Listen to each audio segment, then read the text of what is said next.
Thank you. All right, so we are opening Hopkinton Conservation Commission hearing. It's Tuesday, June 30th, 7 p.m. We are in Town Hall today for a change, so I do not need to read the big, long, remote meeting script, which is excellent. No kidding, huh? I'll just point out to everyone here and who might be tuning in that we had 3 hearings that asked for continuances that are currently on the agenda, crossed off now, under continued hearings. Item number 3 is 12 North Mill, Wall Street, notice of intent. This is specifically for the access for soil testing. Requested a continuation to July 14th. 1 Hickory Way, notice of intent for a single-family house, requested continuation to July 14th, as well as 15 Montana Road, continuation for after-the-fact work to July 14th. Through the chair, this is Ed. Yes. I have a slight concern that I feel that I might need to recuse myself from the discussion tonight. Which one? What would be the consequence of that, You good to given vote? we've only got a fair quorum? Which one? It doesn't matter which one. Oh, okay. If it's Matt will be here. a discussion item, we could still discuss it. But we could also push that off till a little later in the meeting if Okay. Matt hopefully should. Okay, let's, I know he had another work meeting and was maybe going to show up a little bit late. So when we get to that item, if you want to sure. let me know, Yep. we can move on. Okay, so first up, we'll go under work session items. Draft minutes for review, March 10th, 2026. Does anyone have any comments on those meeting minutes or any, not have enough time to review them? Otherwise, Nope. can I get a motion to approve? So moved. A second? Second. All right. All in favor? Aye. Aye. Those are all set. Next up, we have Wall Street Development, 12 North Mill Street, request for reconsideration under the bylaw. Don't see anyone present for that. I'm gonna push this Yeah. in case someone does come in to discuss it. Also, in case we get a couple more commission members to talk about that request. So next up, we'll go to exemption request. This is Trails Committee, 53 East Main Street parking area. Do we have anyone present? Oh, yep, is that better? All right, sorry about that. Not used to this room. Hello, Hello. my name is Andy Pruce. I'm here representing the Trails Committee. Peter was unable to be here this evening, but I'm here to present, along with Chuck, our request for an exemption for this parking lot at 53 Main Street. It's a 40 by 60 foot pervious lot that we'd like to put in. The proposal, I think, that Peter had written, I think was distributed ahead of time. But basically, it's an area that we are trying to develop. It's 19 acres of extensive cart path and old trails that we are going to be developing, hopefully for shared use path going forward down the road. But for now, we're trying to call attention to the area by having a user-friendly and parking lot there that will allow access while the 26.2 project is coming together. The materials would be crushed stone. Access would be via the existing grass road that is there. It would be located at about in the front of the project, and it is indeed, we think, removed from any concerns about wetland areas at this point. So I don't know if there are any questions. You can see the proposed area up there. I see what you guys are looking at now. So we have the boundary lines are in yellow there. That you can see there's a 50-foot boundary between the hydraulic ditch that is man-made on the right to the east. And then an old study from Beals and Thomas had delineated wetlands on the left side to the west there that we also have an adequate buffer with. So any questions I can talk about? Okay, so I guess you're asking for an exemption. Just for the commission, we need to look at this and decide if it falls under the purview of an exemption or if we'd want to look at it as an RDA. Typically, it is outside of the 50, but the wetland delineation was in 2017, so it's a little dated. And you do have, so you have the vehicle access is going through, It's Through currently- wetland, through it's buffer. currently there. It does not go through what we believe is wetlands. The initial study, the boundary is shown there with the left arrow. I believe at some point, and Chuck could speak better to this, I think, but at some point there was a question, I think based solely on vegetation, that there might be wetland near the front. And Chuck has actually been able to come out and do some hydraulic testing, and we don't think that there's any significant wetland area that would be impacted at this point. It's all compressed trail road that we would be using to get access to the parking lot. And the parking lot itself is elevated such that it runs off to the northeast, away from the drainage ditch to the right there. And we don't think there'd be any need for mitigation during construction or any concerns about drainage into the wetland ditch there. so the proposed grass vehicle access, is that a pathway that's in place right now, or that's part of this project? The Or part of this- initial part that you can see coming from the road, maybe the first 20 feet, goes along the pipeline there, and that is in place. There's already a cut, there it is right there. There's already a cut in the parking lot. And then you can see, I think that's an arrow up to the right there, which is the location of the proposed lot. So there would be a moat area that we would have to connect the, the front area that's more well-worn to the future parking lot there. Okay. Yeah, there is a concern right now from the utility company in terms, we don't have an agreement with them to be able to put stone dust over their right-of-way. So we would be mowing that area. It is old fill, compacted. It's pretty firm, so that we would be able to have a vehicle access back to the main parking. Okay. Yes, Jim? You can ask questions, yeah. So I know this property well, I know the parking area, and I know all that because of my work on the Upper Charles Trail, but I have a couple questions for you. One, the first plan I'm looking at shows a stone dust parking that seems to me resemble a driveway.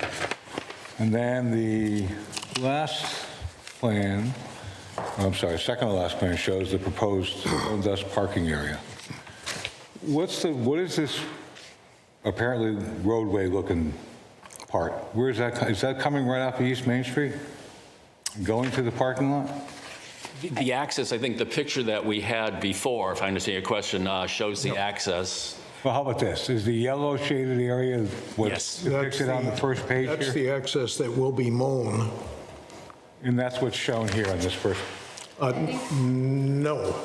That is from a 2017 plan Yeah. that was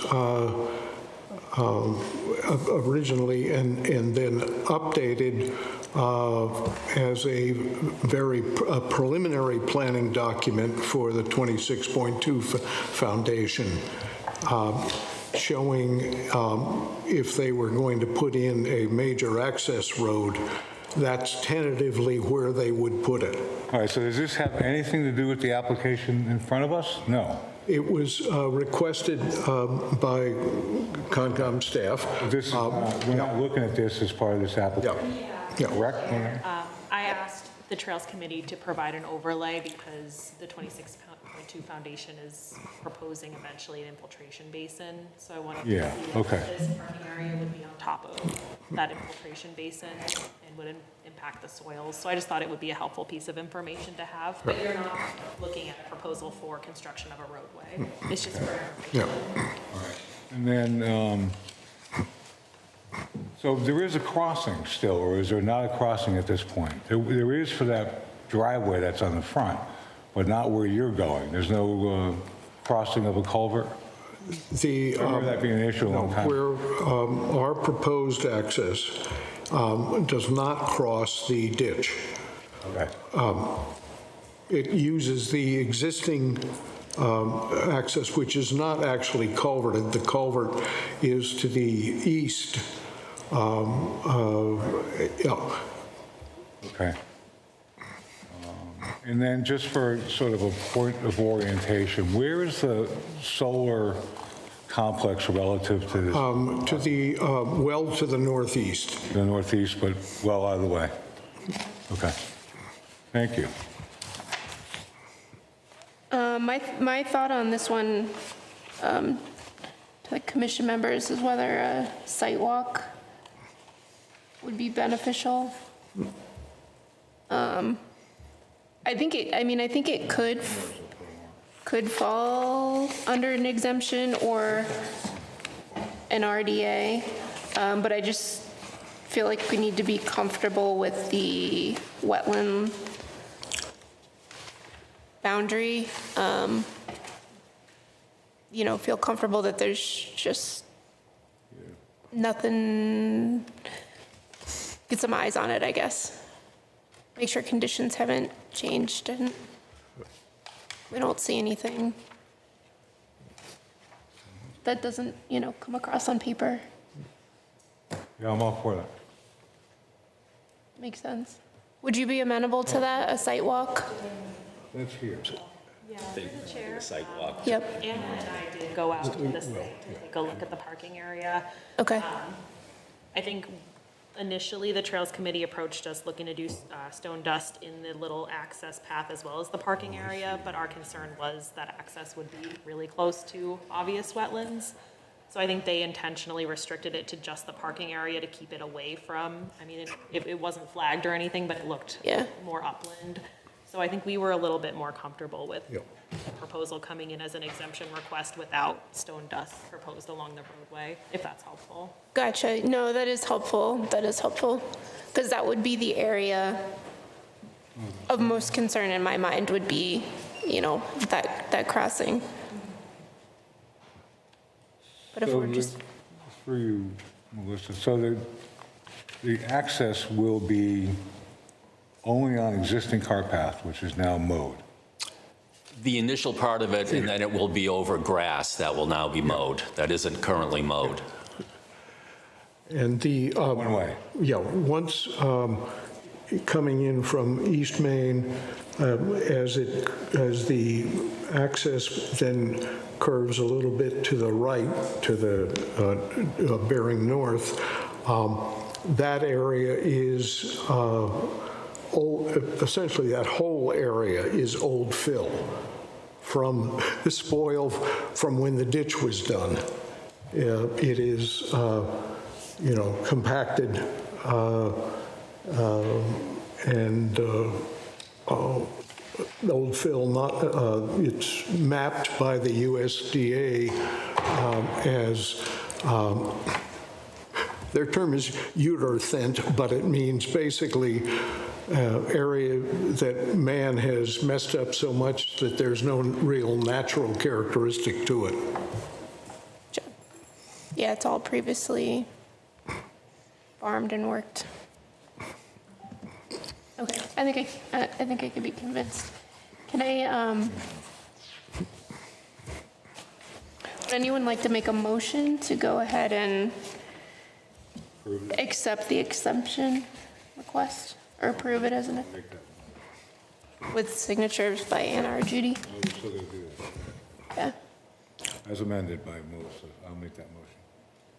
Can I get a second? All right, all in favor? Aye. Aye. Okay. I think you're good. Very good, thank you much. Thank you.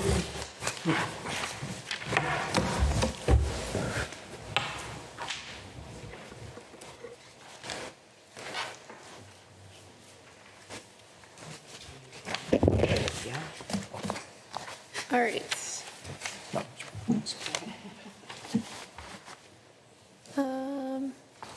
Being that it is 7:16, I'm going to jump up to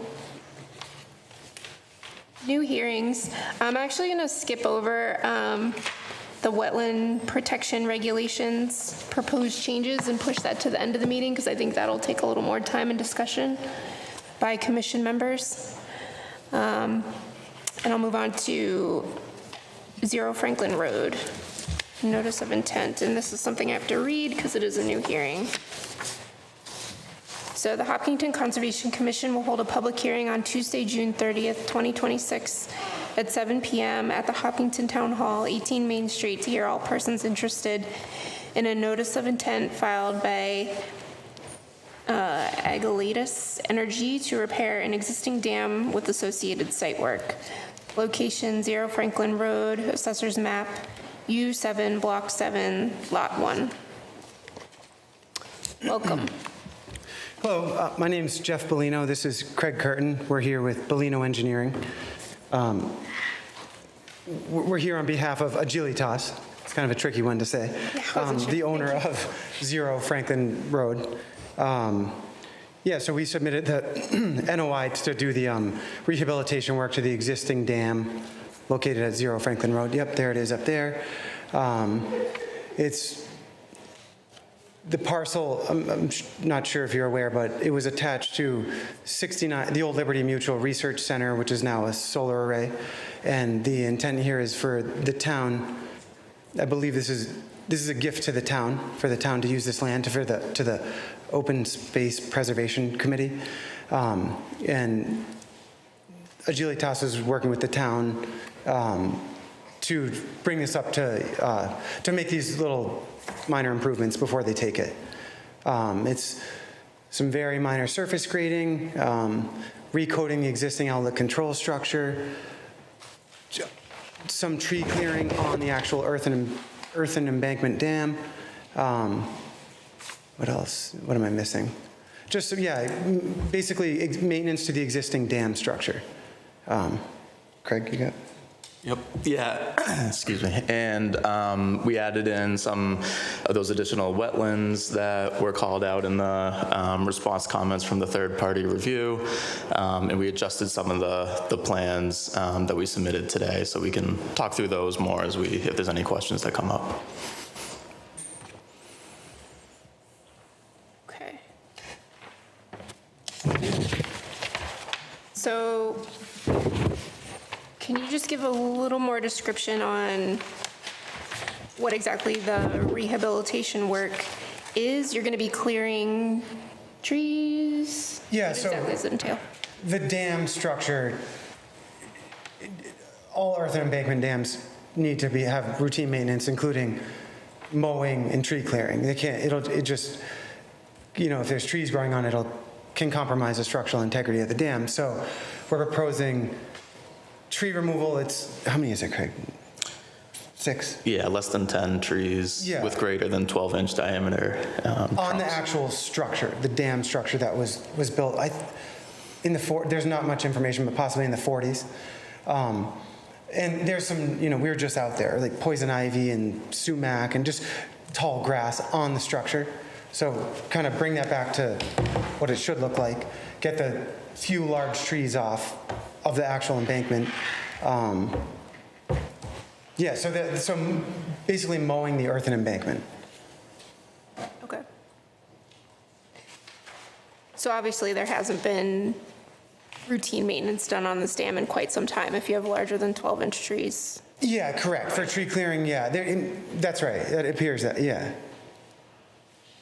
Okay, so we're catching up on the maintenance. And the dam and impoundment are so small that it's not Office of Dam Safety jurisdiction. Good. So it's not even a low hazard dam. It's not even the state's lowest category dam. However, we're trying to there's some, accepted dam safety engineering practices, including, maintaining the dam. So trying to sort of bring it up to snuff with that. But it's not a jurisdictional dam. Okay, that's helpful, thank you. Yeah.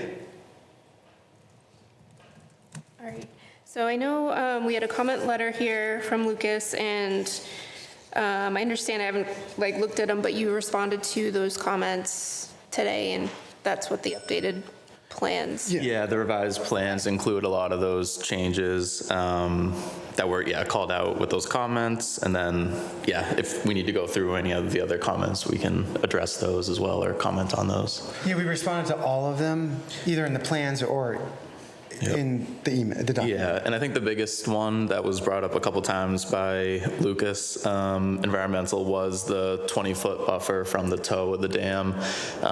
Originally, we had called out that we were going to do that clearing and work outside of the 20-foot buffer from the toe of the dam. However, in order to minimize any additional disturbance to the area and to the resource areas, we decided to remove that 20-foot buffer of work zone so that we would just stop it at the toe of the dam to the edge of the water of the pond itself, just to try to answer a lot of those concerns that Lucas had brought up. Yeah, minimize the damage, and that's an Office of Dam, FEMA or Office of Dam Safety thing, which is more intended, that's for larger dams. It's really to drive heavy equipment at the base of a large dam, which this thing is so small, it's not necessary here. And those couple trees down there will not compromise the integrity of the dam.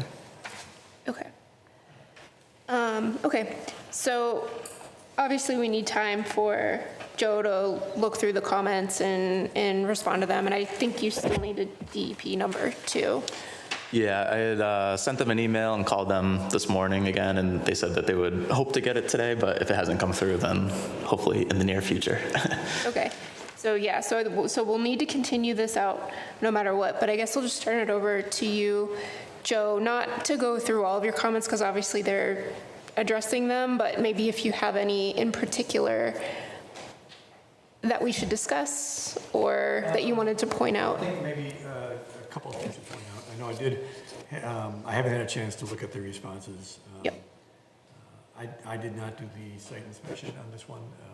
Andrew McNulty from our office did that. Okay. So I'm not very familiar with the conditions. But Andrew did contact me today. He had a chance to at least look at the revised plan and still had a concern with the location of the wetland that was missing. Again, I don't know the specifics, but we'll take a look at that and comment on that. I guess the other thing that I would just note, it looks like the project could be considered a limited project. I know that it wasn't presented as such. I didn't know if you had any further thoughts on that. Yeah, no, we looked into that further. Yeah, I think you're correct in that assumption that this could fall under a limited project based on when the dam was installed and based on it being maintenance and repair of the dam itself. So yes, we do agree with that, and thank you for pointing that out. Maybe it was addressed in the responses, but the spillway bypass pump, I know, is that going to be at the bottom, or how is it? Yeah, so we added some additional information on the detail sheet to specifically call out that the pump shall not be resting on the base of the pond or the dam.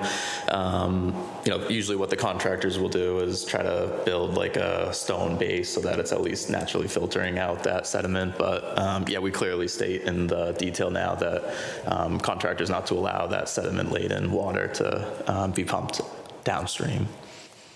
I think those are my major points at this time. I'm sorry, can you, the first one on that, the wetland, do you know what he was mentioning? Yeah, is that just, I guess, confirming those flags or having that reflagged? I would need to speak with Okay. Andrew, and we'll comment on whether or not what looks inappropriate or appropriate. Okay, yeah. Yeah, and I know our hope is that, at least for that work, that would be relatively in that area of the wetland, that we're, not doing any resource work or alteration in that area. Okay. Does anyone else on the commission have questions at this point in time? Three more, so actually I have two. Yep. On plan sheet 4-6, there's a bunch of trees, there's several, I didn't count them. Are those all to be removed? I know two are noted as being removed. Are the other ones to be removed? Yes. So there's two, This symbol, you mean? 9 trees? Is that- 9. Yes. Okay. And then my second question is there any change in the height of the elevation of the top of the dam? No.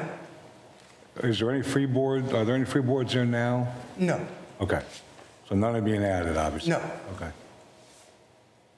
Okay, great, thank you. Through the chair, this is Ed. I am the resident tree hugger. I want to point out that the dam at the DCR property by the Whitehall boat ramp is full of trees of substance like this, and the dam hasn't gone anywhere. So my second question would be, what are the species of the trees that you're discussing removing? Those are in the survey. Have a Turn. list? I don't know off the top of my head, the surveyor, we turned that off, that layer. I'm not sure, we can get back to you on that one. Okay. We know one of them's dead, we were just looking at it.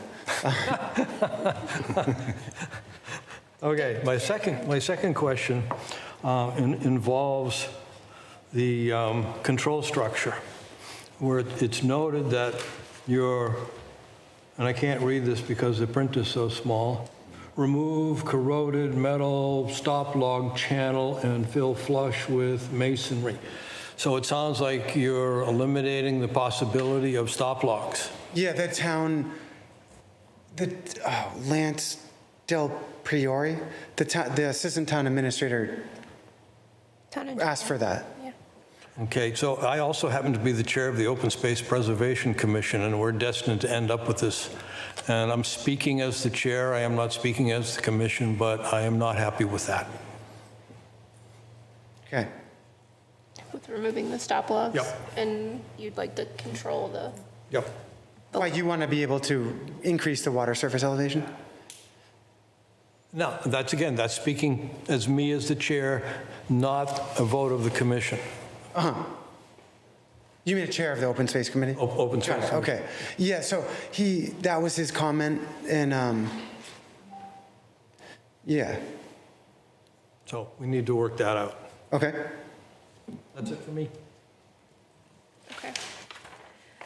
So I do know that in the past, even though it is maintenance activity because the trees are so large, we have required in the past plantings to replace tree removal on dams. So I think that's just something to think about as, for commission members. As Ed said, it might be helpful for us to know what's dead, what type of trees they are, if they're providing some habitat value is kind of what we're getting at there. Okay.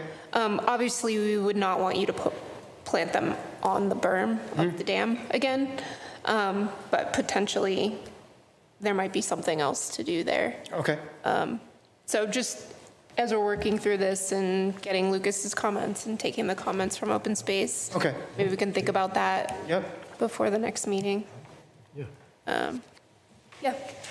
Are you amenable to continuing out to our next hearing, which is July 14th? Oh, sorry, I should ask comments from we got one more on the commission, yes.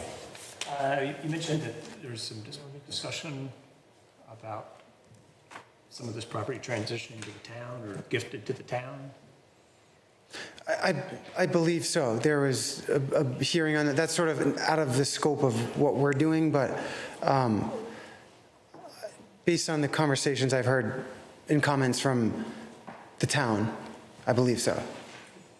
I believe that's the intent. You had to know anything about that, or?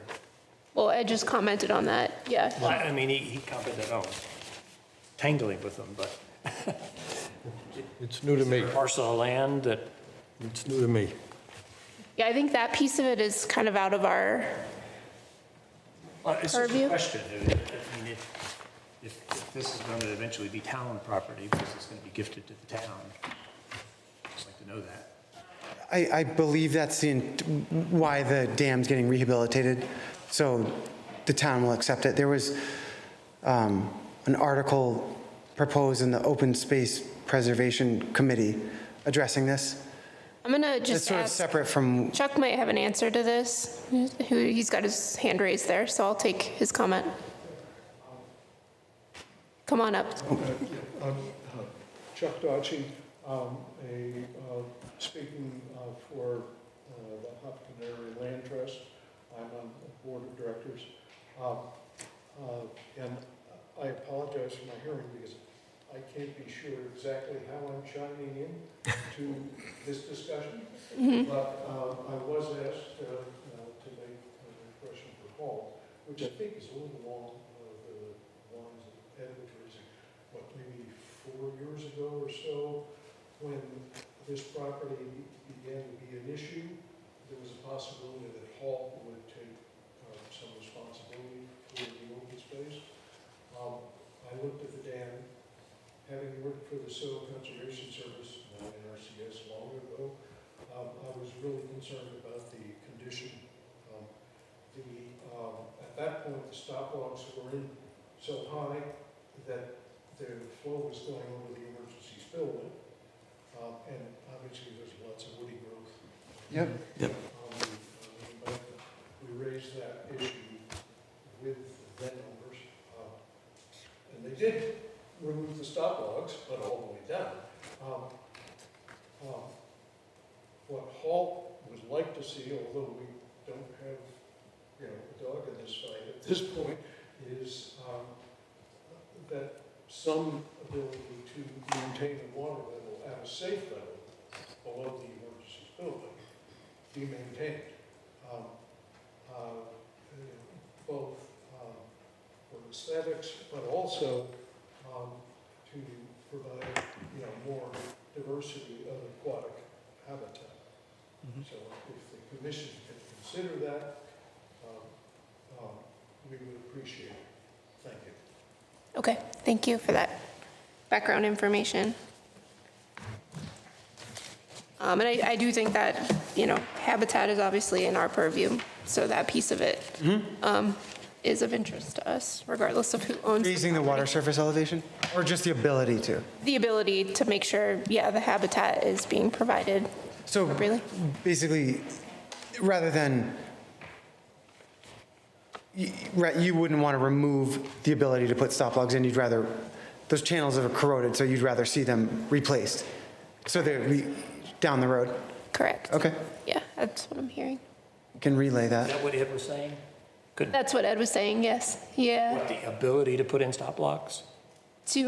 Currently, it is a stop log system, Yes. so it'd like to maintain that system rather than the plan shows right now to fill it with concrete and make it one stationary elevation. Inoperable, yeah.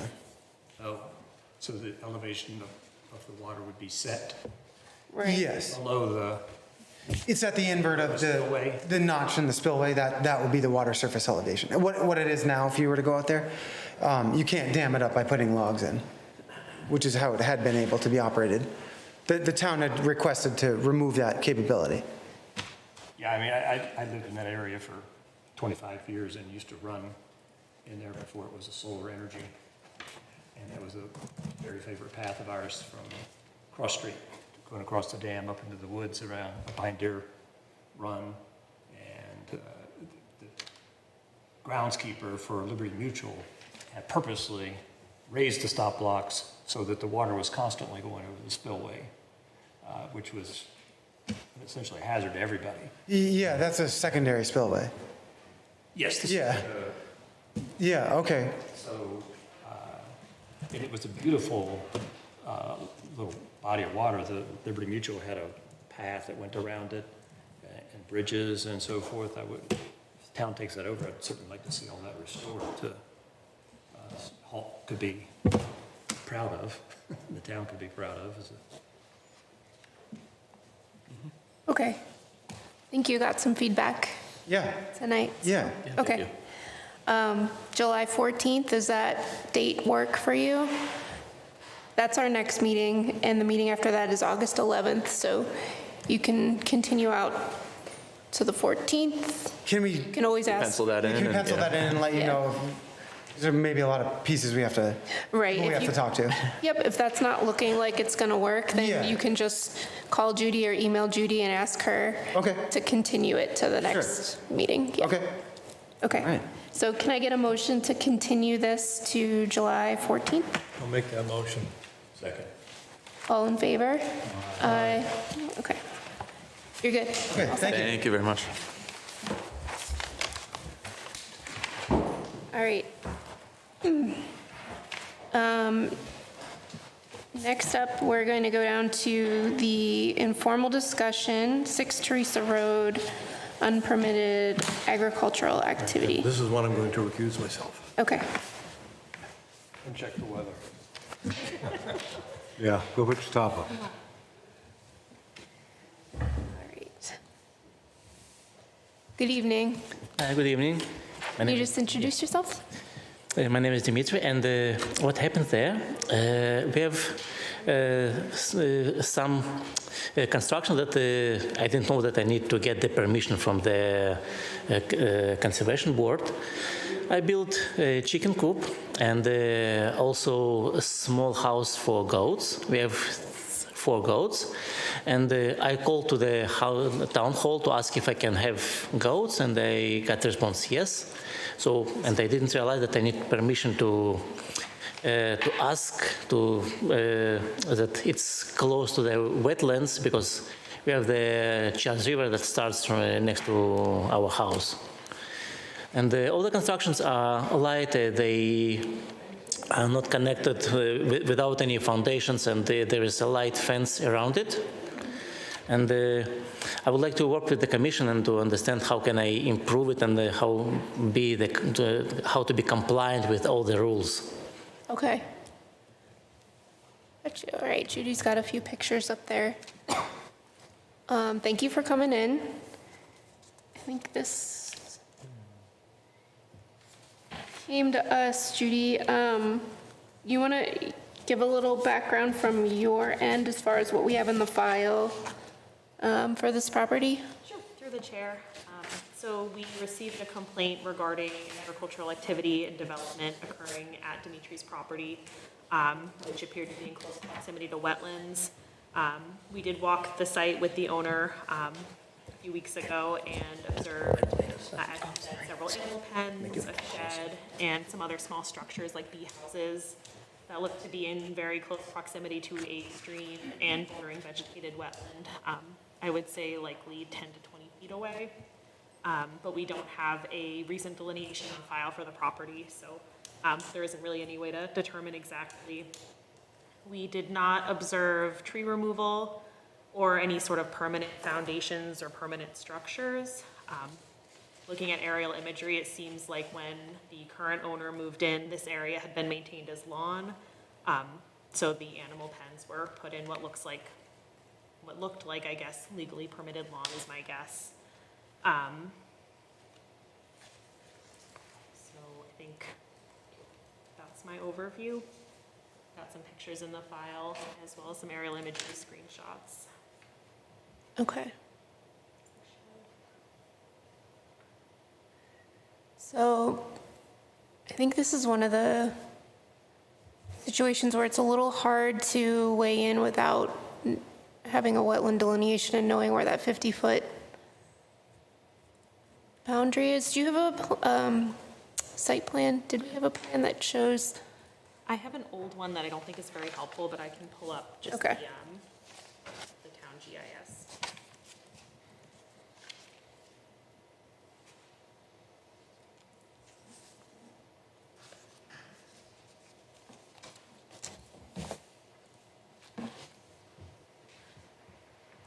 So this is the property.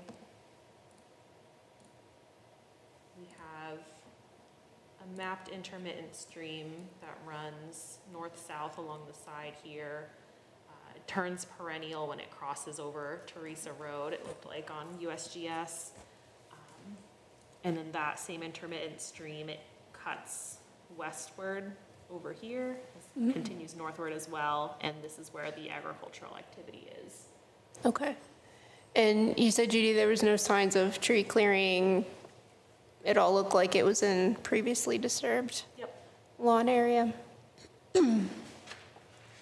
Why does it appear that that's not on the subject property?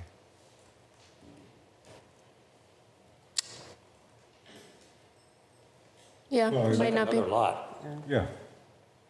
Well, you got the house, well, that's the house right there, right? That's your house? Yeah. So why does it look like stuff is not on your property? When we moved in, I didn't know the exact boundaries of the property, and this lawn was used by previous owner. It was a lawn, and he used it as a horseshoe throwing game. There were some gates that we can play horseshoe throwing, and that's they thought that that's my property line. Do we know who, is that? I'm trying to picture this. I don't know what side, the even numbers are on Teresa, but is that property in the back, the open space property? Through the chair. Yep. So it looks like it's still privately owned, but I think it's one of those where the developer might not be around anymore, and it's undeveloped, but it was never seemingly conveyed to the town as open space. Can you go to the left like you just said? And I also asked my lawyer to try to find the owner of this lot that after my property, so I will try to acquire it. Gotcha. And through the chair, we did Yep. reach out to the building department, so they're aware of, there's concerns about the setbacks and agricultural activity. I think between building and land use, they're looking into that. Okay.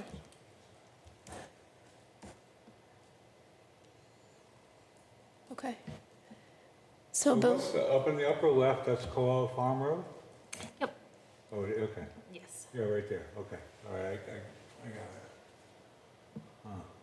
And the property lines on here are not, 100% accurate. Yeah, of course. Yeah. Yeah, but it seems pretty obvious. It's way over. It's not even close. It's not like horseshoes. right. Yeah, I think that's definitely something to work through with, obviously, the building and zoning and those folks. Frankly, I don't think there's anything that can be done to approve, to get that in compliance because it's not his property. Yeah, well, I would say, I think that regardless of whose property it is, we do have a say in what's impacting the wetlands and what we would allow, to be happening in that area. I understand, but I mean, But- it sounds like the homeowner is seeking to be right with the town. I don't think there's any way to be right with the town on the situation. Unfortunately, I mean, If he doesn't have control on that property, how do we? I would think we would have jurisdiction to say, that's not your property, whatever you've put on there, you have to remove it. We don't have. I think, if we wanted to do an enforcement order on the other property owner, we could do that. I'm not suggesting that, but it's a sticky one. But no, we can't give permission to do something. We could just provide, I guess, comment and make a decision on, we could render an opinion on what can be done in that area within the 100-foot buffer of that stream and the wetlands. I mean, that is our responsibility, regardless of who's doing it or whose property it is.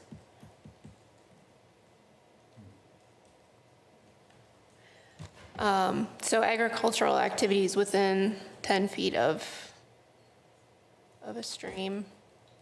I think we'd need a delineation to see what else is out there for resource areas before we could really give an opinion. Through the chair. Yes, And with the stream becoming perennial as it goes under the street, stream stats might find it to be perennial further upstream. okay, It's mapped. So that could be another consideration. okay. Yeah, so I think my thought, and I'll open up to other commission members on what direction we want to go here, but My advice to you would be to get a delineation and a survey to know what we're dealing with here, where the lines are, what's in our jurisdiction that we can, give an opinion on, Okay.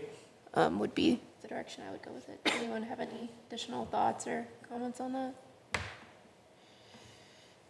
Obviously, you'll need to work with the building department in the meantime on Okay. the other piece of it. I think I just have a little concern about asking this individual to do more work when this is not even on his property, so.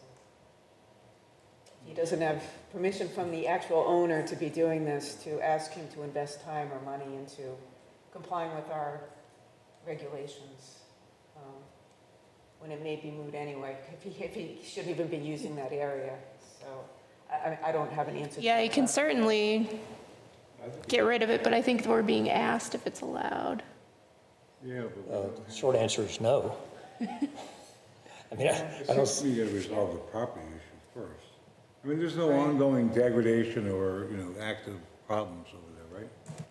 It hasn't created a problem for runoff or stormwater flow or anything like that, right? So it's not urgent. There's no. I think seemingly urgency. based on the site visit, because you did a site visit and you didn't see anything that indicated any water quality issues, No, it looks- erosion, no trees, yeah. It seemed like you got to work out the property issue, property Yeah. question. Because we couldn't even, if we asked him to go delineate up there, it's trespassing. We're sort of encouraging trespass, which, or whatever, we're asking. I can't see doing that. Right. do I you, think you got to work out the whole issue with the property values. do you have any interest in bringing this all onto your property? I mean, Yeah, I started to look for the owner of the property that's adjacent to me. So if I can find it, I tried to find by myself, but it's the company that does not exist anymore. And I asked my lawyer to try to find out who is the owner. So I can ask an him. easy way would be to go to the assessor's office. I mean, if taxes are being paid on it, some, I called to the taxes, and the taxes are not paid. the taxes are not paid, so the town could put a lien on it and take it. Yeah. We don't like taking property. Okay. So this is a discussion, I think,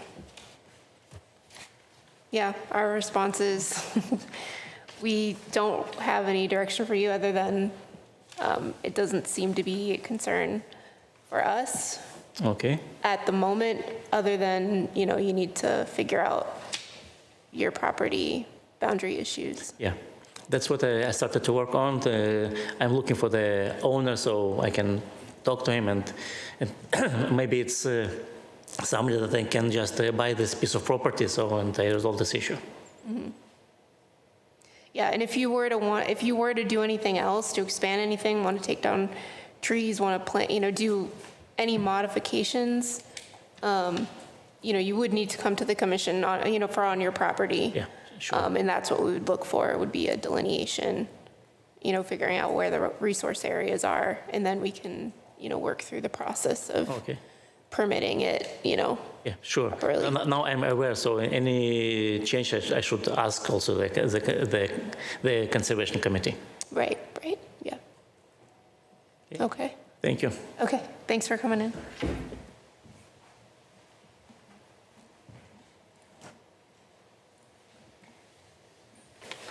All right, next up we have 7 Daniel Shays Road, request for certificate of compliance.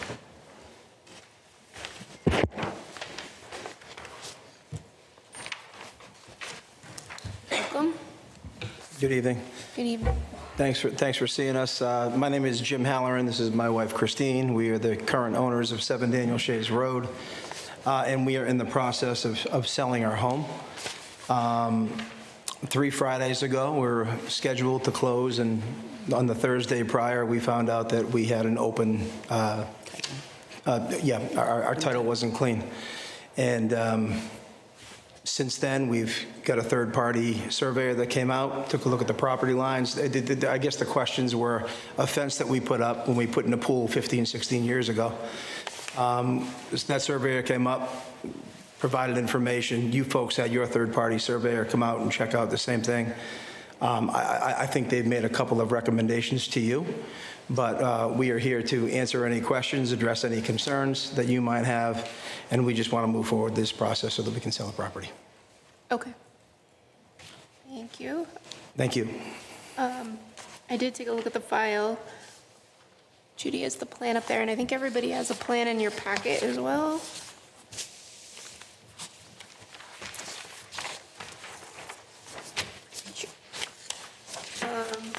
So the previous, or actually, Judy, do you want to give any background or add anything to that summary? No, I think that was a good overview by Jim, and I would defer to Joe for his comments on that. Okay. Yeah, Joe, I'll let you We go can next. give you a history of the property, too, if you want to go back to... Yeah, so you put in the pool and got the, Yes, 10 Order. years ago, might have been over 10 years ago, but I had to come in front of the board and get it and present what we were going to do to the backyard. I had given out a whole layout of pictures. We don't have this, we didn't have this back then. Yep. So I showed that nothing was going to be disturbed, no trees had to be cut down. We were going to be able to use the shed that was previously approved, to be able to use that as up against that fence, and it was approved. We got all the information back. We got the fence put in. In my negligence, I had absolutely no idea that you had to come back and close it.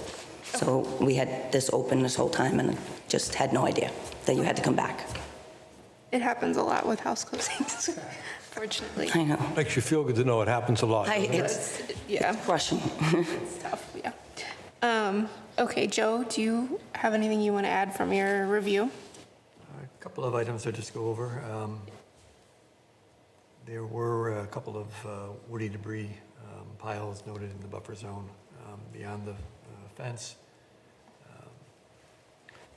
Was stabilized, no erosion issues were obvious. There was, I think there is a question on the previous order of conditions. Condition number 53 stated that a PIB was to be established with closely planted native shrubs, fencing, or large stones. Those were not observed as described in the order of conditions on the site currently. The area between the PIB that was to be installed and the proposed fence was supposed to consist of only native vegetation and not turf lawn, as indicated on the as-built. That area now consists of turf grass, non-native plantings, and mulched areas. So the area beyond the PIB that was supposed to be naturalized is landscaped and lawn currently. There's also a question on the shed. The condition number 23 of the order of conditions stated that the shed was to be relocated outside the 100-foot vernal pool buffer, and it appears that the shed was not moved based on the as-built. I think that pretty much covers the items that were observed in the field. And again, I did not conduct this site inspection, but Andrew of our office was out there and reported on those. Okay. So the condition in regard to the PIB line, is that, from what I was interpreting that as what's shown as the old vegetated planting line on this plan, is that consistent with where the PIB line was meant to be? That's my understanding. Yeah. Yes. That was what I interpreted in looking at the two plans. Do you have any comment on that? Yeah. That you did the application? Yeah, so I think we should go way back to when we purchased this home back in '98. First of all, regarding the shed. So you folks were probably not here, but when we bought this house and built this house, the builder was a gentleman by the name of John Burns. John Burns was the builder that is now no longer eligible to build in this town because of what he did to our side of the street. His father-in-law was the building, not inspector, or he allowed the building, if you will, on our side as close to the wetlands as we have. So every odd-numbered home on Daniel Shays Road was out of compliance, unbeknownst to anyone that bought a home on that side.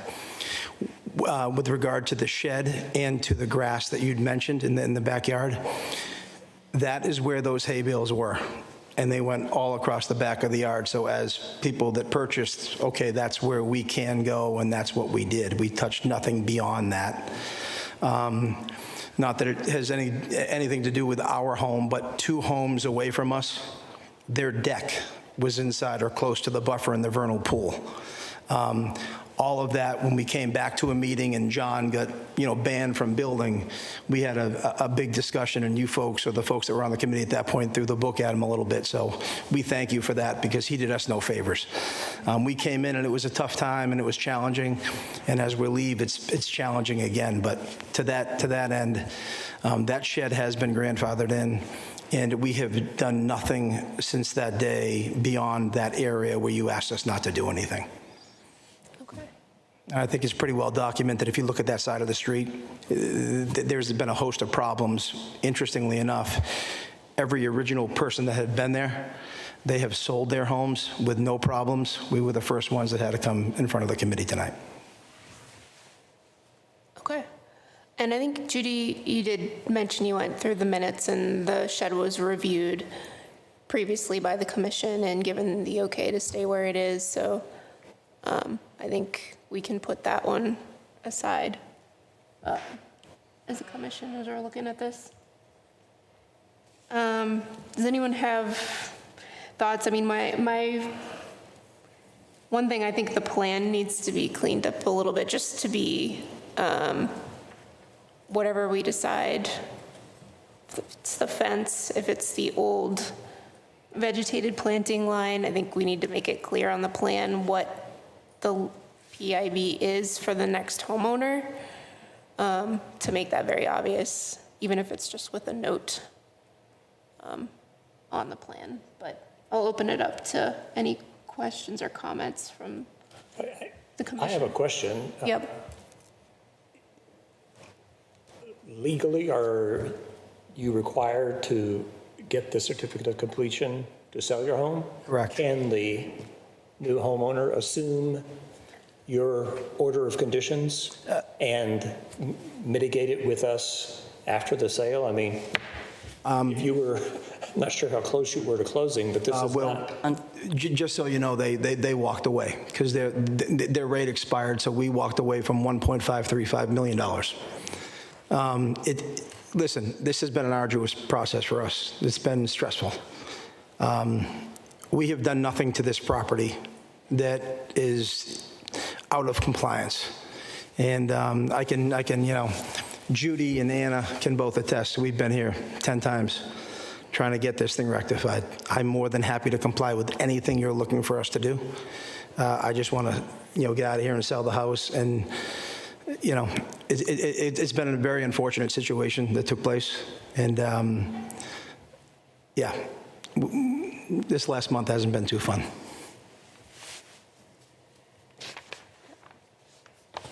So your goal is to address this? We will do whatever you ask us to do. I have no. But you want to get this done so you can sell your house and move. Correct. Yeah, that's correct. Quickly as we can get you a solution to mitigate whatever the issues are.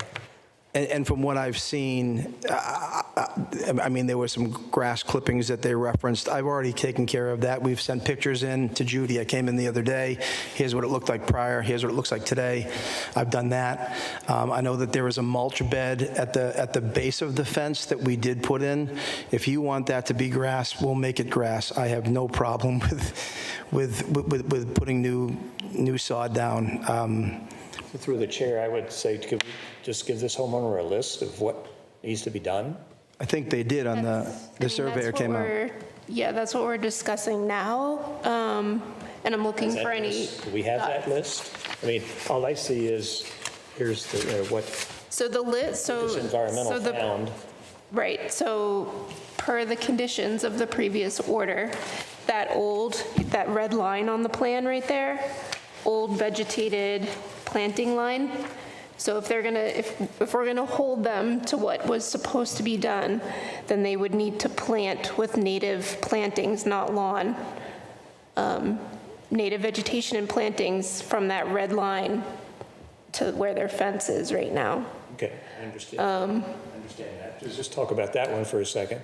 Is that something we feel that, I mean, Judy, does that need to be done? I mean, That's the question that we're discussing right now, and I'm kind of looking to the commission to see what everyone feels. I know based on previous experiences, this happens quite frequently. Like Ed said, people come in and, have to deal with this at closings. That's when these order conditions a lot of times get realized.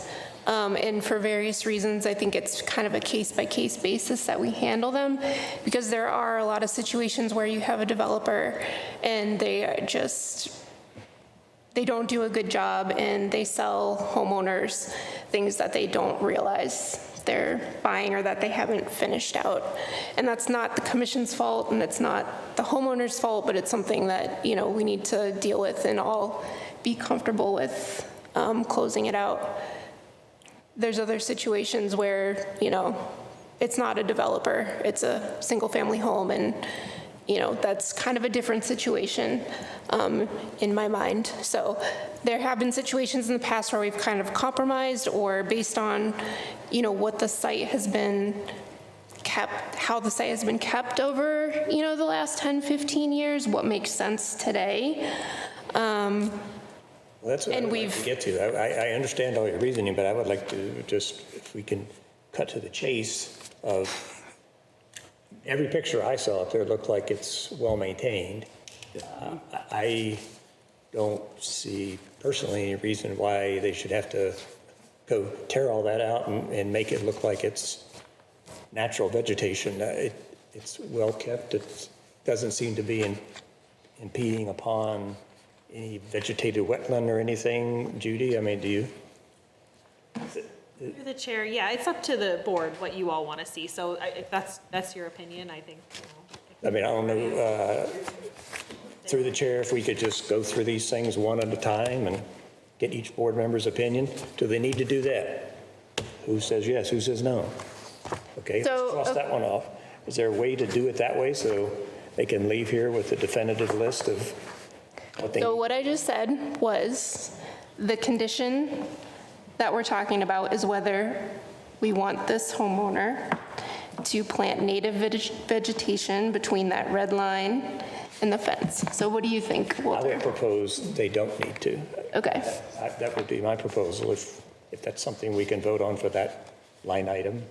Okay. Through the chair, Go ahead, Ed. did I understand that the shed is known to be there and was approved at some point? Okay, thank you. There's a copy of the minutes in the folder. And Ed, that was why when we did the fence, they said from the edge of that shed, just kind of a continuation down. That's exactly what we've done, and we've touched nothing beyond. Melissa? Yes. So I don't, if this is well-established, it may or may not include native vegetation, native plant material. But I'd be inclined to say, leave it the way that it is. It's stabilized, it's planted pretty close to the fence anyway, most of the fence, right? There's planting beds in front of it? Correct. See it right up here. It's, Yeah, so you got most of the beds with planting beds with, I assume that's some shrubs and so forth in it. The fence is clearly, no pass boundary. Are there any signs on this fence that says, No, but they'd mentioned the potential of putting like a placard on the fence to say that it's a native. I have no issue in putting that on there. Again, whatever the board. that's the only thing I would be inclined to say, ask for is just some medallions or something to indicate that fence is the boundary. Otherwise, I'm good with the plantings the way they are. Not a problem. That's my opinion. Okay, and then if they did medallions on the fence and on the opposite side of the shed, it looks like there's mulch bed and then potentially some The tree north of line. the shed? North of the shed, sort of? Yes. Along the driveway? Yep. Some along there too, I guess, if that's within, that's within the buffer zone, so. Yeah, so, So I'd say somewhere along that woods line, yeah. so the lawn area, is that accessed at that one point? There's no fence. Is that the point at which you can walk behind the fence and get over to the shed? The left side of the shed, if you're looking at it from here, this standpoint, the fence is on the right side of the shed. The left side of the shed that's where the vernal pool is, right kind of behind that. Oh, I'm sorry. So is there any fence coming what looks like? Not at all. No. No, that's where no. Nope. You can see that's the right side of the shed, and then on the back, that same back side of the shed is where the other fence starts. yeah, so I think along the tree line is the natural place to put medallions on that side of the shed. So you could pick a couple trees. Oh, I see. Okay. Piece of cake. Yeah. Not a problem.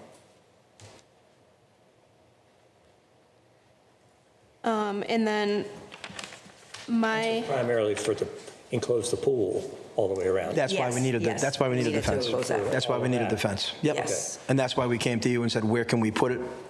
And they said, if you did it from here to here, you're fine.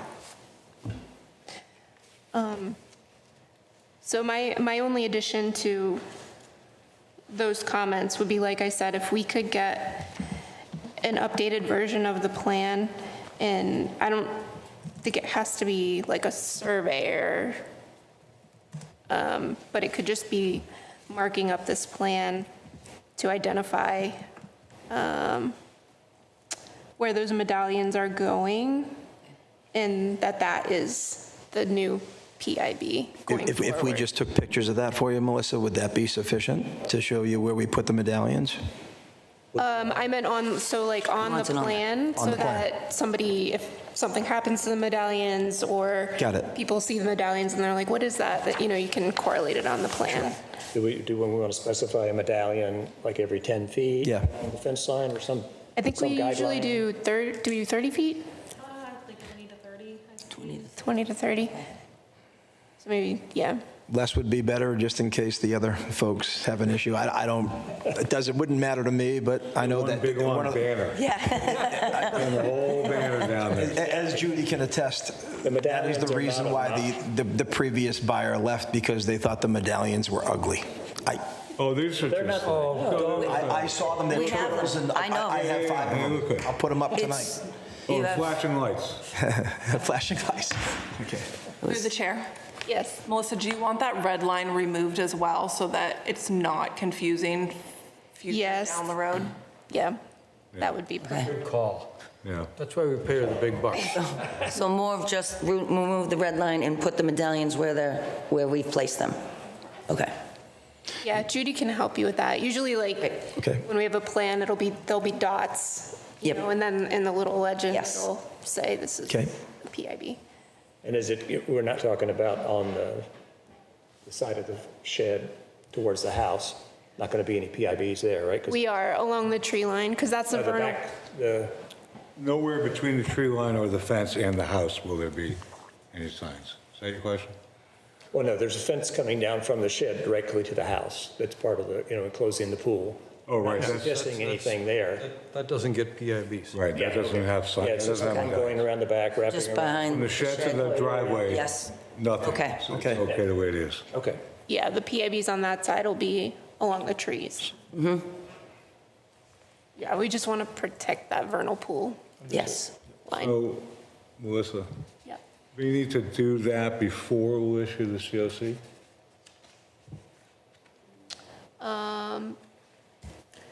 I think so, or condition it. I think it probably needs to be. Yeah, through the chair, it's up to the commission, so if you want to approve the COC tonight, and then on staff's side, we can wait until those conditions have been met to actually issue it, so they don't have to come back to you. But if you would like to see the changes before you vote, that's your decision as well. No. I think I'm going to leave it to the staff. yeah, I'm comfortable with Yeah. Judy approving. I have them ready to go, so we can go back home right now and put them on the fence. So Melissa, I make, through the chair, I make a motion to approve the COC with the changes we requested. And signatures by Judy or Anna. And a final approval by them, too. First, second? All right, all in favor? Aye. Okay, good luck. Oh, thank you. And just before I go, if you don't mind me saying, like I said, this has been a little trying for us. Anna and Judy. Not alone. I have pestered them. I've come in sometimes a little stressed out. I've tried to be as professional as I could, but they are wonderful. Oh, you're the guy the whole office. I never, no, we kind of went through this together, but they, I can tell you, the empathy they showed, they were a great face for your group, so I just want to thank you both. Thank you. Melissa said, this happens often. And there's people that actually buy the property, not realize their attorney that there is no COC, and then they'll go to sell it and find out they need one. Yeah. 2 generations older. Right. How it happens, I don't know. So your attorney, kudos to your attorney to find that. Yes. Well, it happens There. because it's recorded. If somebody doesn't It is do recorded. We've been if somebody doesn't do a full title search, they're, It's amazing though how often it happens. yeah. So we can put these up once are you going to like pop by or something and make sure that everything's good, and then we can get the, Pictures are fine, yep, and then the new plan and whenever everything's good. Great. thank you so much. Thank you. Appreciate it. Have a great Thank 4th. you. Good luck. Yes.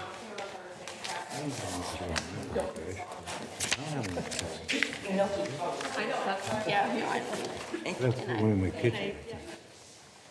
That would be the yeah. Me too. Me too. Okay. That's cruising, man. Let's see, next up we have the Toll Brothers projects, and I think we can talk about all 3 of these. We have, Is there 3 or 4? There's 4. yeah. 4 together. Judy, do you want to go ahead and let us know what your recommendation is for? Sure.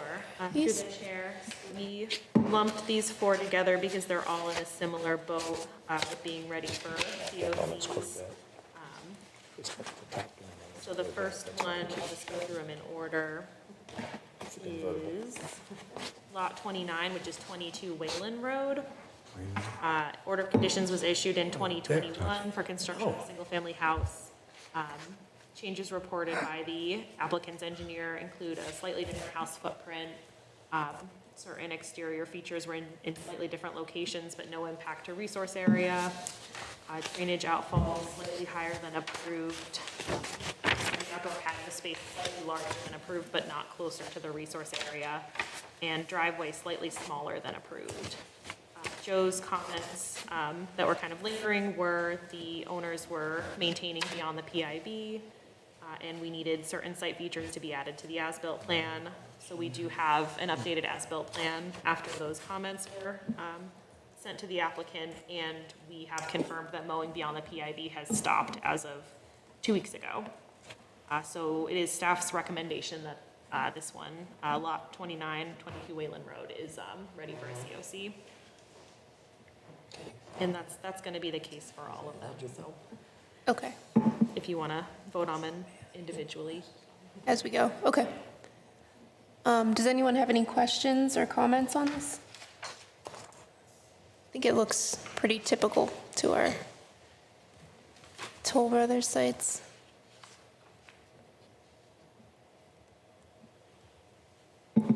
Okay. Hearing none, can I get a motion to approve the COC? Signatures by Judy and Anna. And a second. Second. All right, all in favor? Aye. We'll keep going to the next one. So this is lot 23, 31 Wayland Road. Order of conditions issued in 2021 for construction of the house. Again, changes reported by the engineer are slightly different house footprint. Again, certain exterior features in slightly different locations. Slightly different orientation of the foundation drain. Joe's comments that were lingering where there was some erosion along the southern boundary. Last time we were out there, it looked stable. There was mowing beyond the PIB, which again, confirmed has not been occurring. And we do have an updated as-built plan, adding certain features in the tree line. So again, this one we recommend is ready for a COC as well. Okay. Make a motion to approve the COC. Does anyone have any comments or want to second? With signatures, please amend that motion. I'll second. Can you just amend with signatures by Judy or Anna? As amended. As amended. Okay, all in favor? Aye. Aye. All right, next one is lot 11, which is 71 Chamberlain Street. Order of conditions issued in 2022 for construction of the single-family house at this lot. Applicant's engineer reported no changes between the approved plan and existing conditions.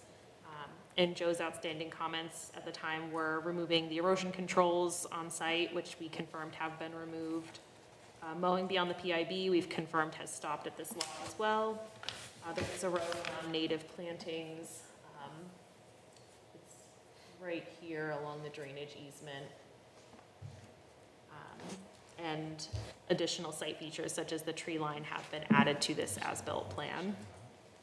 So if the commission is okay with that row of non-native plantings, they're non-invasive. I think this one is ready for COC as well. Okay. Yeah, I think I'm okay with that. I'd rather be planting than cutting. Any comments? May I ask, presumably these non-native plantings are not nasty, bad, invasive plantings? No, I think they're arborvitaes, so neutral. Neutral ground. Yeah, common. Can I get a motion for approval with signatures by Judy or Anna? So moved. Second. All in favor? Aye. And last one for Toll Brothers. This is Does lot. every one of these look the same or what? Yep. Lot 13, 60 Chamberlain Street. Order of conditions issued in 2022. Engineer reported that the house has a slightly different footprint than was approved. And Joe's outstanding comments here were needing to remove the erosion controls, which we confirmed has been done. There were some grass clippings which have been removed. Mowing beyond the PIB, which we confirmed has stopped. And again, we have an updated as-built plan showing the tree line and jurisdictional features. So this one, I think, similar boat, recommending it's ready for a COC. Okay. I think it's interesting. I'm just noticing that little landscape circle. Whatever that is. Trees that left. It's a tree. Okay. Okay. I don't have any questions or comments. Does anyone else? Is that hand really in the front yard, the backyard? Is that my hand? Oh. That's my hand. I know, okay. Can I get a motion to approve with signatures by Judy or Anna? So moved. All in favor? Aye. Aye. All right. Isn't this like a horrible heart disease? Let's see, so we will jump back up to new hearings for the wetland protection regulations, and I need to read to open this. The Hopkinton Conservation Commission will hold a public hearing on Tuesday, June 30th, 2026 at 7 p.m. at the Hopkinton Town Hall, 18 Main Street, to hear all persons interested in proposed changes to the Town of Hopkinton Wetland Protection Regulations. Right. So we received comments on our regulations from Lucas Environmental. I don't know if folks got a chance to look at those. Sadly, I haven't. I've intended to, but Okay. I've not had a chance to look beyond the first revision. But I trust. Yeah, the comments from Lucas, when I read through them, were pretty straightforward, and I agreed with. Joe, are there any, did you do the review on this? I did, and Chris also Took a look at it. and added a few additional comments. Okay. I guess I wanted to see if there's any particular items to draw the commission's attention to for discussion. I think just making sure that the language on the vernal pool habitat, vernal pool buffer is clear. And that there's not a vernal pool or a buffer from the vernal pool habitat, it's from the 100-foot buffer from the vernal pool, and there's also the vernal pool habitat. Yeah. And I think in a few locations where I pointed out, it was not clear to me that it was apparent in the language. So I did make comments on that. And there was a suggestion in there that I read on how that could be worded to correct it as basically calling it 125-foot habitat, I think. Right, that is the definition of the vernal pool habitat is 125 feet from the vernal pool. Yeah, and kind of getting rid of that buffer Right. reference. Rather than calling it buffer, it'd be vernal pool habitat. Yeah. Okay. Yeah, I was definitely in agreement with that one. I'm just kind of going through this quickly. I'm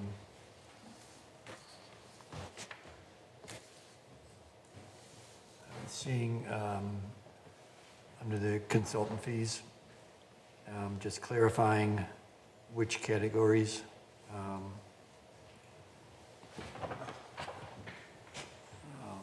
should be referenced.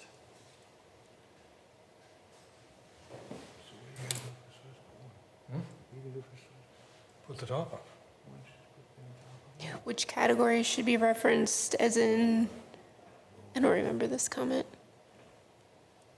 Section 1.4.3, consultant fees. That's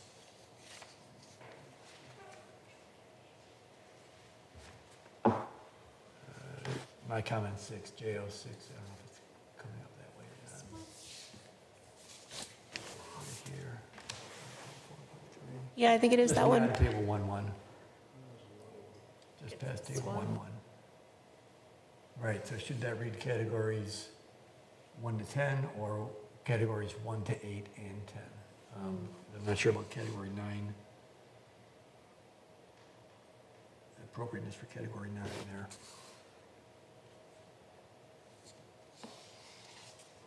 We went to 8 and 10,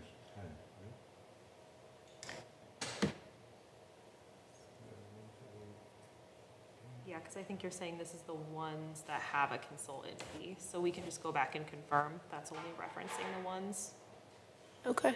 that specifically Have reference a a consultant fee. Yep. we can Through do the that. chair. Yes. So I think sometimes we do on enforcement orders ask for consultant fees, like if it's, some ongoing mitigation or you're looking for stuff, so. Yeah. Yeah, I don't think we want to just automatically eliminate enforcement orders, but just maybe that have an asterisk that when applicable or something. So it's all of them, That's a good point, yeah. right, 1 through 10? Yeah, it's gonna be all of them. Because So there's you could just say all all categories. categories, but note that it may not always apply to enforcement. Okay.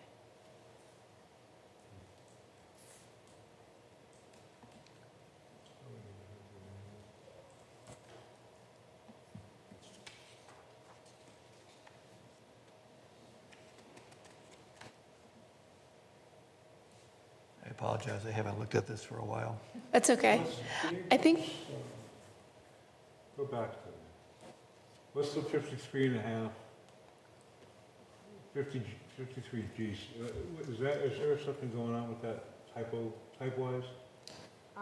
Top line, full paragraph, you can see 53 and a half. Oh, here. Yeah, is there supposed to be something going on between that 53 and a half and the 53G? Yep, so the consultant fee is housed under the 53G accounts, so that's just a typographical error. Yeah, but does it need something like a space or? So the cross-out text is, I'm like Oh, I got it, proposing to okay. delete. I didn't see that, okay. Yes. yeah, I just updated Yeah. somehow. But it's there so you know it's coming out. Yeah. So I think, would it be the best way to proceed if, Judy, you want to take a stab at incorporating Lucas's comments? Because, yeah, using track changes, everything that when I read through it, I was in agreement with what Lucas Environmental was suggesting, whether it was Joe or Chris. I think that would probably kind of help move the process along. And then we can look at the updated version with the markups in it, and everybody can agree or disagree with how Judy incorporated the comments, and then add our own, if you have additional comments. Judy put in the file a list of comments that I had on the regulations, which were more discussion items.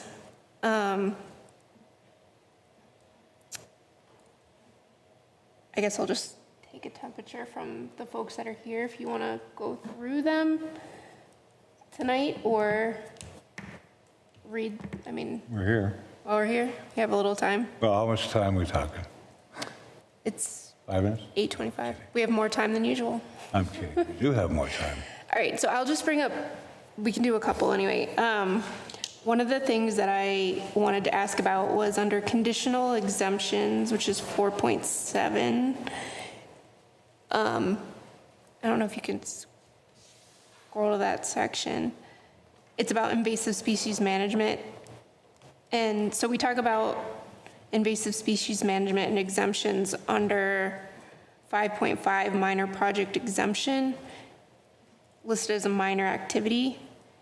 And I was trying to decide if it's contradictory or a different situation, because in the wetland versus the 50 to 100-foot buffer, like where it's called a minor activity versus a conditional exemption. In 5.5, we talk about invasives and whether people can just go ahead and deal with invasives, or basically when they need to come to us. So it's in 4.7 right there where Judy has it. And it's talking about if removal work is less than 500 square feet and the commission has provided 10 business days notice to inspect. But then we also talk about it in, if you go to 5.5.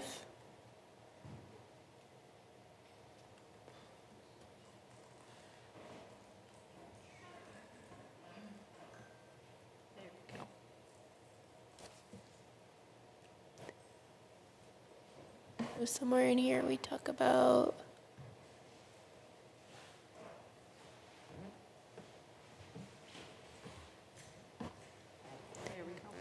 so treatment and removal of invasive vegetation in accordance with methods acceptable to the commission, provided no native vegetation is harmed.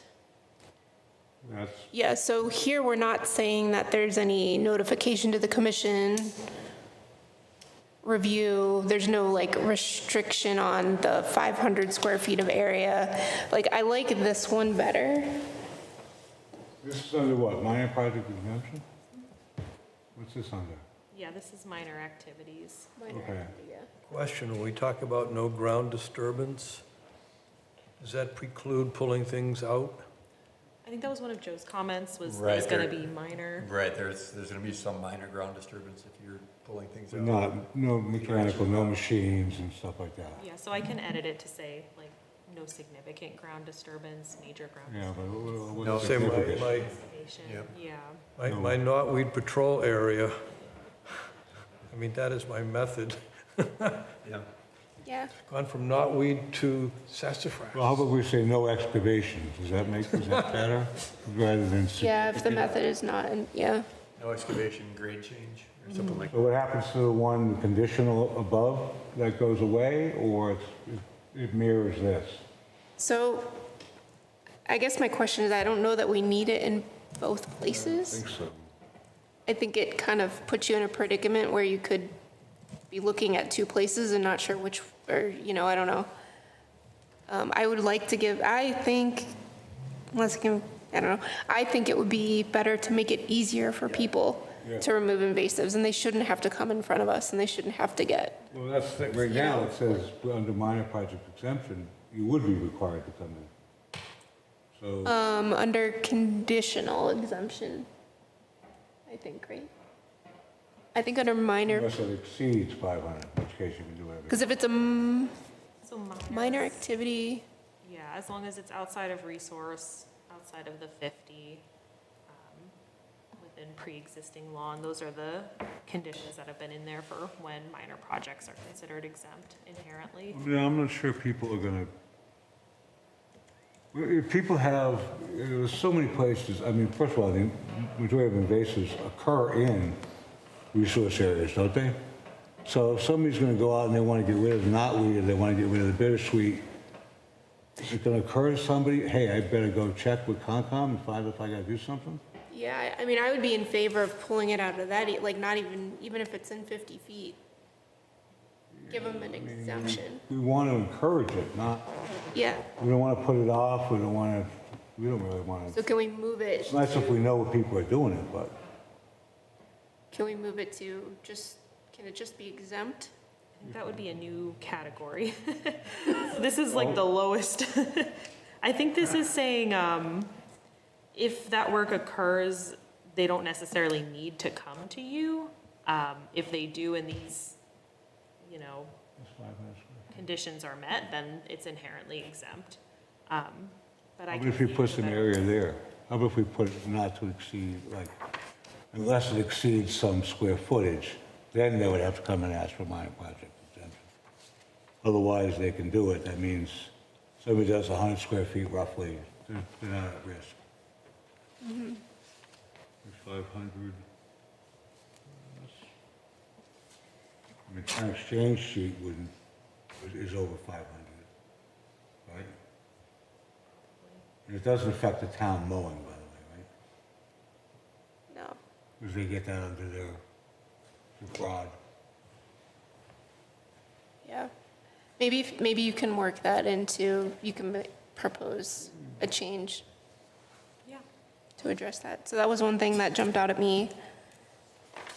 Under exemptions, would we consider adding an exemption? Because I don't think one exists, but tell me if I'm wrong.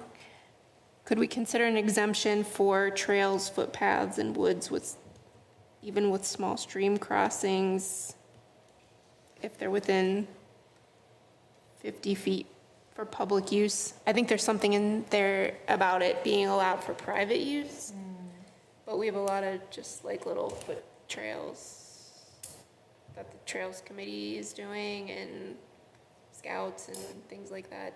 Where is I that don't even know. covered?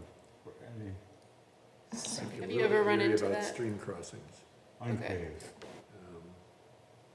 Boy, Maybe is it a walkway? something Or that could be footpath. approved by staff, possibly, rather than just a straight exemption, Mm-hmm. if it involves a stream crossing. Yeah. Right, following our standard and approval by staff. Should walkways be something different, like, walkways to me suggest an improved, walkway with stone or brick or stone dust or something, as opposed to a path. Yeah, I wasn't talking about pedestrian walkways. Through the chair. Yep. Do you want to add a width, like a maximum width? Because sometimes the trail committee has come and they're asking for like 4 to 6 to 8 feet versus, your normal kind of walking path. It's like a one-person wide walking path. Yeah. Yeah, that's a good suggestion. What's the width of a dog and a person? There's a width in the wetlands protection regulations. That defines I a don't remember foot. what they reference. I don't remember off the top of my head. Okay, yeah, maybe we can be consistent with that. I say the width should be one human and one dog. Yeah. I like that. Well, if it's Ed's dog. Well, no, well, that's the upper limit. First dogs don't count.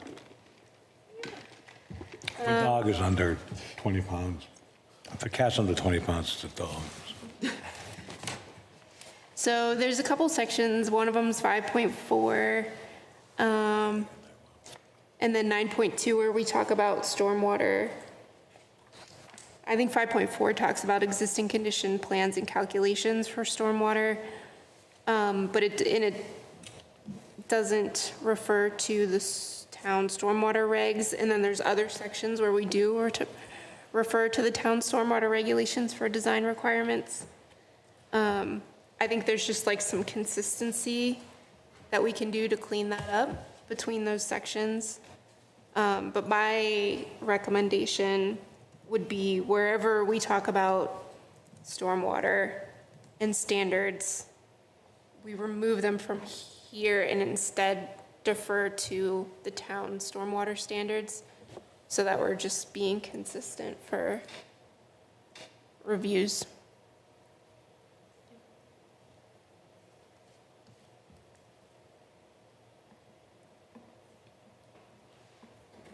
I could help with that if you need any, Judy.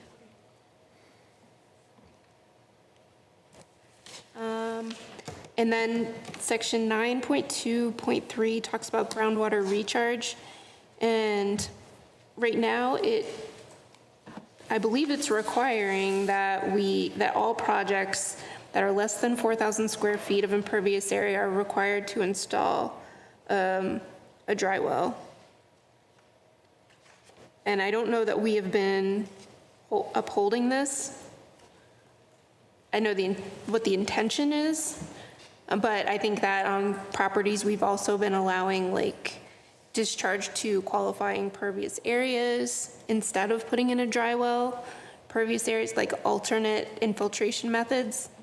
So I just wanted to revisit that and see if instead of requiring all projects to install a dry well, we could kind of tweak that to be all projects proposing the impervious area to install or to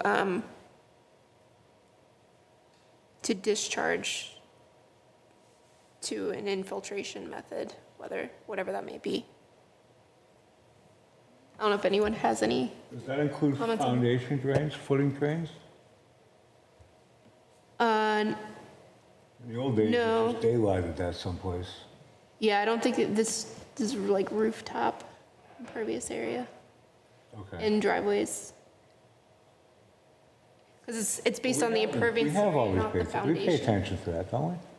I mean, We have do, a new- so, yeah, no, we do, we definitely do, but so right now our regulation says that if you're, for all projects less than 4,000 square feet, you are required to install a dry well. So my comment is, maybe we should open our minds a little bit more, not require it to be a dry well, but to be some sort of infiltration method, so that they have an option to discharge it to the grass, or discharge it to Okay. a rain garden or a garden area, instead of like having this requirement that it has to be a dry well. So the 4,000 square feet could be the footprint of a house or driveway or both combined, right? Could 2,000 be anything, foot? yeah, I could be anything. don't know how big it is. So for 4,000 square feet or more, we're saying it has to be designed and maintained to collect 1 inch of runoff over all impervious areas. I think we should keep that, and that's a little more general, because it's not, it's just saying they have to manage that much stormwater in some way.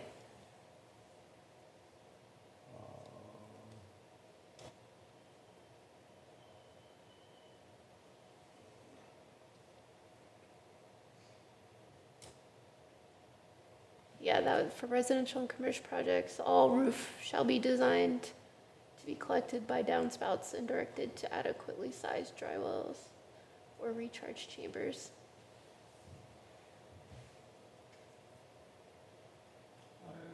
I hate to ask this question. Yeah. I should know the answer, but how do you,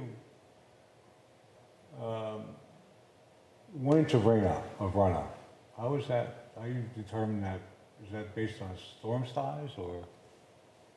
I mean, so I'm coming in, I'm gonna build something, all right, what does that mean? What do I have to, how do I know So I you're gonna have? measure a volume of 1 inch times the area, But it's gotta be, and then, it's gotta be an actual thing. Going ahead, like I have an unimproved lot and I wanna put the house in the driveway. How am I gonna determine whether I'm ever gonna have a 1 inch of runoff? Does that make sense, the question? you don't have to determine when you're gonna have it, you just have to assume that you get an inch of rain.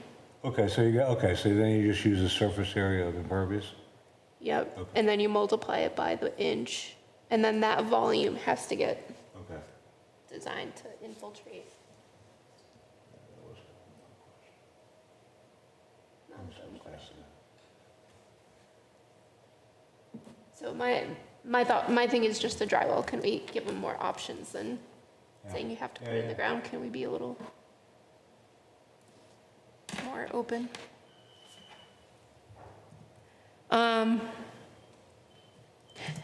10.8.3 talks about revocations, which I did not realize was part of our regulations. I didn't realize this existed. Talks about pardon? Revocations? Revocation, okay. Revocations? Did I say it wrong? No, I heard it as location, relocation. I heard it as benediction. So, I don't know, Judy or Joe, if you know when this would apply. We've always had that. Great question. So when would you revoke an order of conditions?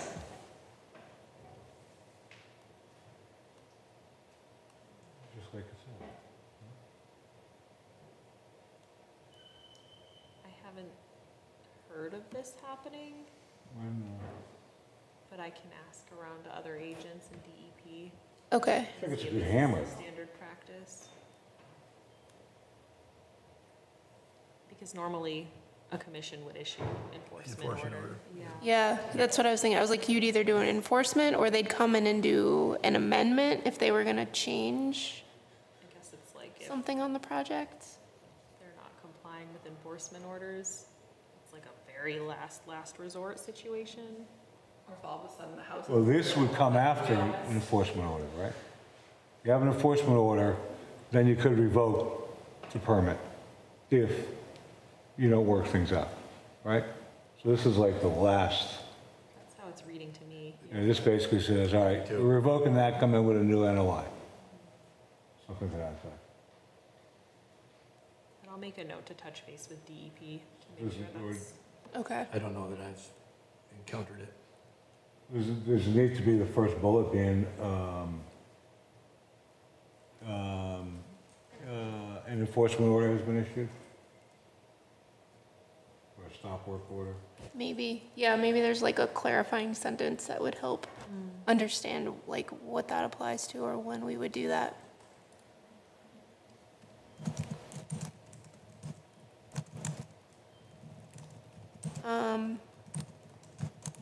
Section 17 16.2 enforcement procedures and fines.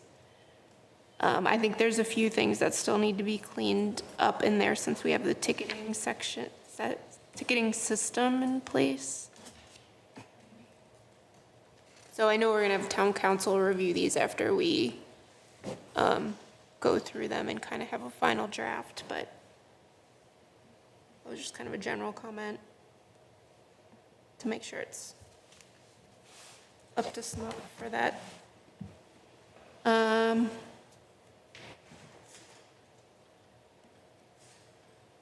Same thing with Appendix G. It has language about tickets under non-criminal enforcement of bylaw violations. And I had mentioned this to Judy. It talks about following up, giving an extra 10 days to pay fines, which I don't believe is the case anymore now that we have tickets instead of fines. So this section 2, just kind of combing through that for the update.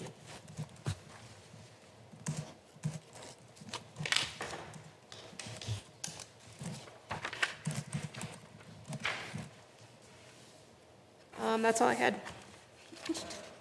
Oh, that doesn't count, or it didn't include the restoration policy, but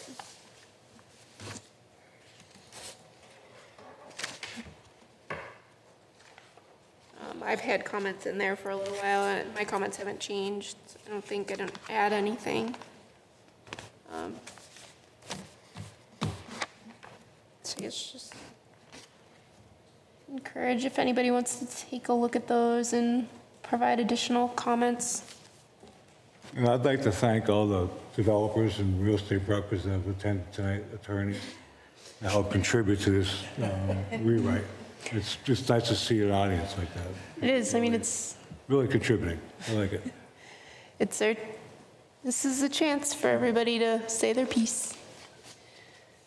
Yeah, no, that's, I think the restoration policy is important. I think it'll help us get through our meetings faster. It'll help us, when these violations come up, not to have to, I don't want to say wishy-washy, but at least not have to try and remember what we did the last time and what do we do in this situation? What do we do here? Everything's,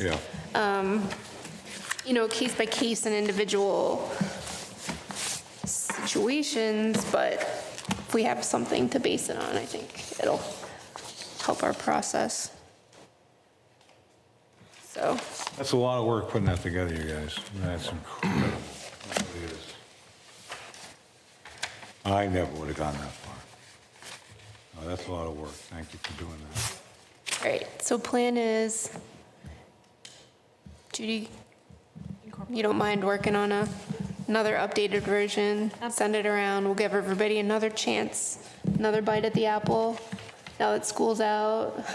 Yeah, I just realized that today is. Everyone's gonna be huddled in their air-conditioned spaces for the next couple days, can work on this. And we'll try and wrap it up so we can put it into action. Okay. The only thing I think there was one thing on the agenda, it was. Through the chair. So it is a public hearing, so we do need to vote for a continuation, please. Yeah. Right, okay. Can I get a motion to continue this out to our next hearing, which is 14th? And I'll second. All in favor? Aye. And you guys don't have to sign anything either, by the way. Not this time. Did I skip over, I skipped over Wall Street Development, 12 North Mill, request for reconsideration under the bylaw. That was a work session item, but obviously we don't have anyone here. Mr. Petrosi.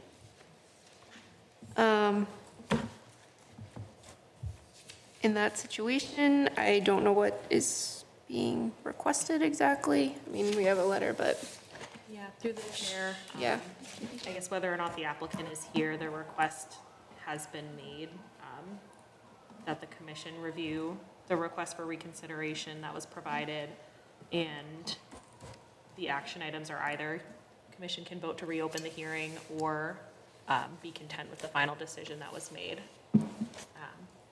Okay. the last meeting. So this, did everyone get a chance to read the reconsideration request, or do we want to go through that? Basically, what I understood from the request, that there's no change to the plans, there's no change to the design, there's nothing that's being presented that changes the material that we originally voted on. The request is based on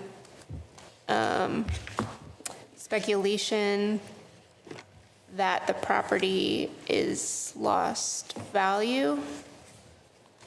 Or the owner can't find any value based on the commission's decision not to allow that building, and do we think that that is a reason to reopen and reconsider? I'm not going to speak a word.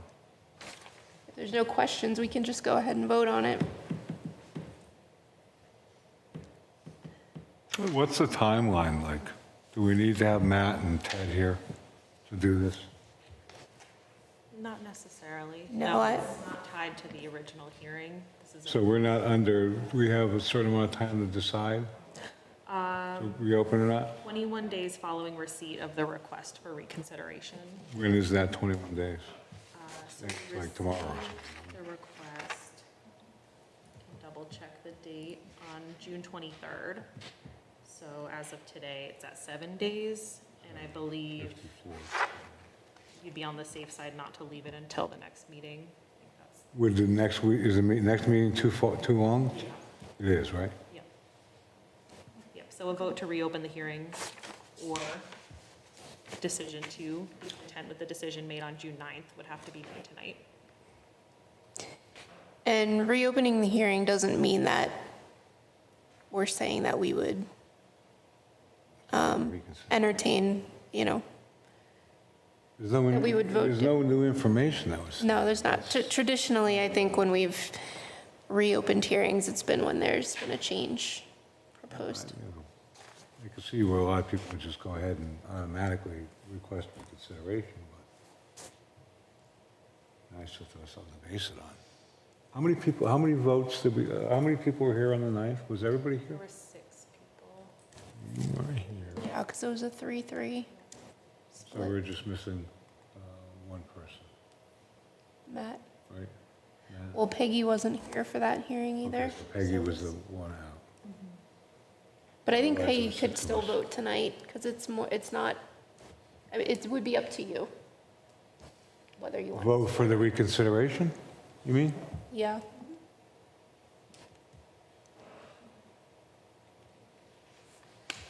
Well, Okay. I mean, I don't know if this is appropriate or not. If we vote to not reconsider, then the applicant's route is through an appeal. Correct. Right. Still has another bite, if you will. Yep. What All do right. they hope to accomplish by not changing anything and request for reconsideration? You already considered it. Right. Yeah, I think we should- It was only if we had a minimum number of members. Oh, But then an I don't think how that many matters. people voted on it then? 6 people voted, so. 6 people voted? Yeah, yeah. What was the, Any better than that. 5 against, 1 for, what was the? It was 3-3. 3 yeses and 3 nos. Yes. The motion. So that means a no, okay, I remember that one, now. Okay, yeah. Yeah, It's typically. ties you lose. That's right. All right, we can go ahead and vote on it. I mean, my decision is based on typically in the past, we would need, like you said, Walter, we'd need something different to change our opinion on. So for me, it wouldn't change anything. So, You want a motion to vote on whether to reconsider? yes. So I'll So- make a motion to vote on the request for reconsideration of the bylaw. Second. So you're making a motion to, Vote on this request for reconsideration, where a yea would be reconsider, and a nay would be not reconsider.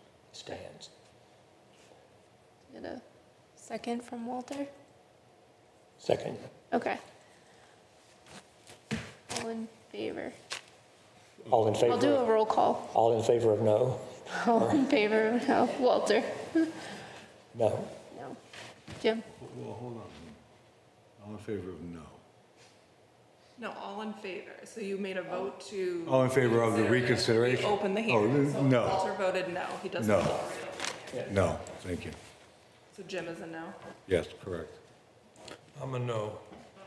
And I'm also a no. I'm a no as well.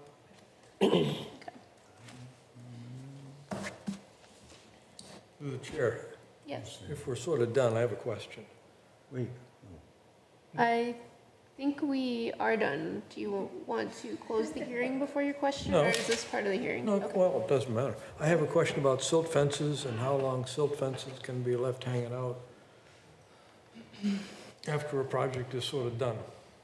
This has nothing to do with water, just so you know. I think silt fences are meant to be removed before the order of conditions is closed, before the certificate of compliance is issued. Well, that isn't even the case. This really has got my craw because a turtle got trapped and run over because of a silt fence, in my opinion. Oh, for real? Yeah.